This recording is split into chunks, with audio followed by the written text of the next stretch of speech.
Em nome do Pai, do Filho e do Espírito Santo. Amém. Ave Maria, cheia de graça, o Senhor é convosco. Bendita sois vós entre as mulheres e bendito é o fruto do vosso ventre, Jesus. Santa Maria, Mãe de Deus, rogai por nós, pecadores, agora e na hora de nossa morte. Amém. Nossa Senhora do Carmo, rogai por nós. São José, rogai por nós. Santo Elias, rogai por nós. nossos santos anjos da guarda. Vigiai sobre nós. Em nome do Pai, do Filho e do Espírito Santo. Amém. Louvado seja nosso Senhor Jesus Cristo. Pode sentar, não? Como nós celebramos a festa do glorioso Santo Elias, então vou comentar um pouco sobre o santo. Os senhores já conhecem. Havia a apostasia generalizada de Israel e o grande profeta, ali junto com Eliseu e alguns outros, se mantiveram fiéis a Deus Nosso Senhor.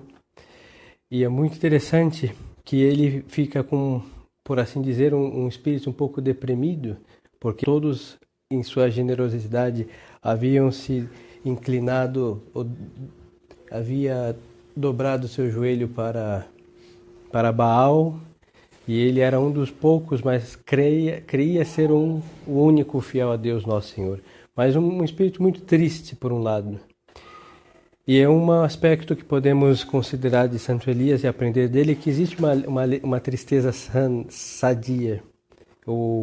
A vida neste mundo, tanto eclesiástico como na sociedade civil, a tristeza hoje é uma coisa abominada. Não. Existe uma tristeza sã, que é a paixão da alma, que é uma tristeza até aí sadia. Mas existe também tristezas malignas, não? Que aí estas tristezas, o homem quer acabar com ambas, porque o homem, como não vê a alegria das coisas verdadeiras, então toda tristeza é má. Não existe uma tristeza boa, uma tristeza ruim.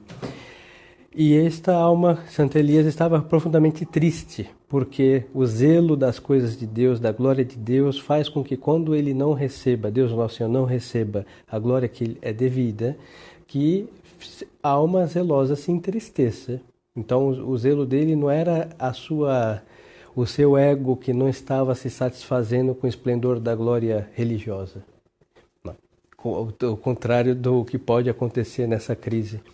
O fato de não termos nossa catedral medieval pode nos causar tristeza. Por quê? Porque o esplendor das catedrais nos dava um gozo sensível, totalmente lícito. Agora, realmente as almas não se entristecem de ver que Deus não tem um lugar na sociedade e que Deus não tem um culto que lhe é devido, que Deus não lhe tem assim que os seus fiéis o tratem com toda a fidelidade, todo o zelo bom. Então a ausência dessa tristeza é uma coisa maligna, muito maligna, porque as almas boas não se condoem porque elas não estão de fato unidas a Deus e não veem que Deus não recebendo essa glória é algo para se entristecer, nessa tristeza sã que é a tristeza do profeta.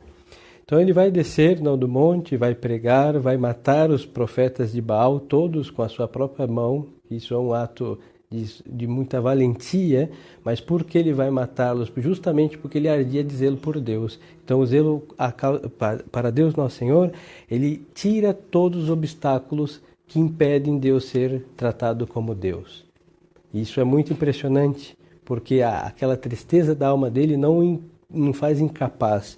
Se fosse uma tristeza péssima, ruim, deixa a pessoa incapacitada. Hoje podemos transladar isso à depressão, ao mundo, um homem deprimido, porque ele fica limitado. Mas a tristeza sã, ela mantém essa sanidade mental e espiritual, mas ela quer remover o obstáculo daquilo que impede a alegria, e tratando de Deus é devolver a glória a Deus Nosso Senhor. Então ele consegue restabelecer o lugar de Deus em Israel com aqueles poucos fiéis, e ele não mede esforços, e conseguiu com a glória de Deus Nosso Senhor. Deus o coroou com dois singulares privilégios. Um ele comparte com Enoque, mas um é só dele. A primeira coisa é que ambos são santos que não morreram. Não. Hoje nós honramos a um deles, e ele está no paraíso terrestre, onde outrora estavam nossos pais Adão e Eva, e ele come da árvore da vida, por isso ele está vivo até hoje. Porque um corpo não dura 2000 anos, hein? E ele está há muito mais que 2000 anos no paraíso, desde o tempo que ele foi arrebatado pela carruagem de fogo, e ele há de vir quando o anticristo, muito infeliz, não, e desgraçado, aparecer para aterrorizar a humanidade e fazer a apostasia generalizada. E uma graça singular, bom, aí em realidade comparte também com Enoque, é o fato de ser mártir, por isso a cor vermelha na missa de hoje. E nós honramos então um santo que não morreu e um santo com martírio que ainda ele não recebeu. E isso é incrível, por quê? Porque normalmente a igreja honra mártires que já confessaram a sua fé. Mas a fidelidade de Santo Elias é tal que isso é tão óbvio, é tão seguro, é infalível que já honra o martírio que ele ainda não recebeu, porque ele não apostatou quando todos apostataram e muito menos quando todos apostatarem novamente, ele vai, é uma coisa inconcebível, não? Então ele vive do fruto desta árvore da vida. Só estão os dois lá dentro desse lugar, hein? Assistindo a esse filme de terror da humanidade, seguramente. E Deus, Nosso Senhor, os preserva. É uma das razões por qual poderíamos dizer, mas como que os satélites não detectam o paraíso terrestre? Pois então, por a ação angélica, muito provável, cobre este lugar, movendo, sei lá como, e fazendo com que os homens não possam detectar este lugar, até que eles tenham que vir para depois pregarem. Um converterá os judeus, outro converterá os pagãos, e ambos morrerão mártires, não? Como falávamos, ficarão sepultos, e Deus os ressuscitará depois de 3 dias. Então, as lições deste mártir, não só então sobre a sua tristeza sã, devemos, diante dessa crise, estar mesmo afligidos, porque essa crise ela flagela o corpo místico de Cristo. Mas de outra coisa, manter do zelo para a glória de Deus, a fidelidade a Deus Nosso Senhor. Isso é muito importante, porque é muito fácil, aparentemente, ser fiel no esplendor da glória, em que tudo está muito bem, mas no momento do calvário e da apostasia, manter-se fiel é muito difícil. Nós nos deixamos levar pelo exemplo dos demais, não?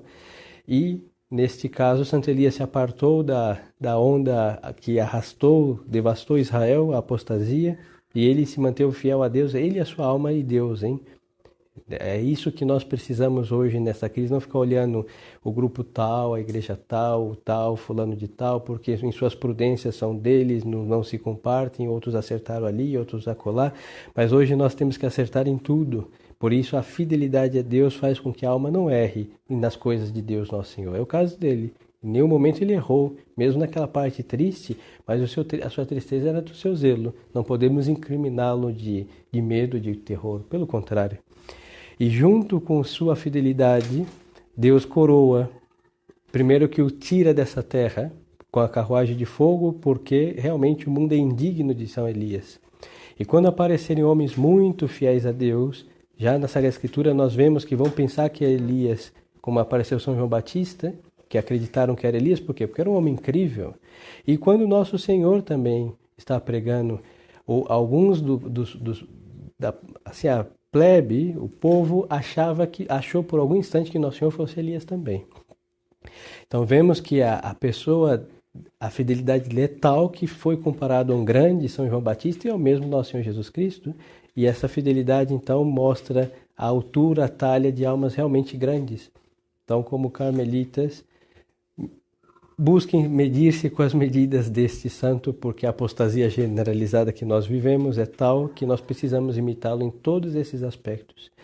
Então peçamos a Ele nesse dia essa graça dessa fidelidade e também que Ele transforme nossas tristezas ruins em boas, então converter no perigo da condenação eterna que corremos todo. A crise se torna cruel porque as fontes da salvação estão cada vez pingando, hein? Antes eram torrentes, caudais, e hoje são gotas de água para saciar a sede das almas sedentas de Deus. Isso é realmente preocupante, mas a fidelidade fará com que Deus intervenha, como fez outrora, como fará por mãos de Elias no final dos tempos, e fará na vida de todos aqueles que mantiverem zelosos e fiéis a Deus, nosso Senhor.